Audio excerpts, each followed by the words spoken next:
ہم کریں گے ہر مظلوم کی حمایت۔ السلام علیکم ناظرین، میں ہوں حورین فاطمہ اور آپ دیکھ رہے ہیں حمایتی news HD channel.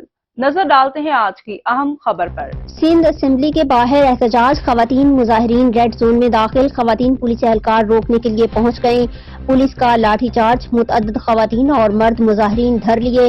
Sindh assembly کے باہر احتجاج کرنے والے قومی عوامی تحریک کے کارکنان گرفتار۔ کراچی سندھ اسمبلی کے باہر احتجاج کرنے والے قومی عوامی تحریک کے 10 کارکنوں کو پولیس نے حراست میں لے لیا، خواتین کارکنان کو بھی پولیس نے حراست میں لے لیا ہے۔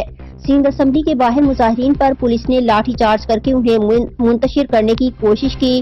شارع فیصل پر نرسری سے FTC تک ٹریفک کی روانی متاثر ہو گئی ہے۔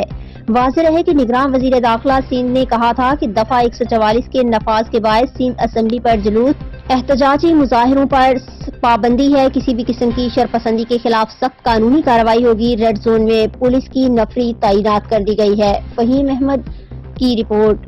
اب تک کے لیے اتنا ہی۔ مزید خبروں اور اپڈیٹ سے باخبر رہنے کے لیے دیکھتے رہیں حمایتی نیوز HD چینل۔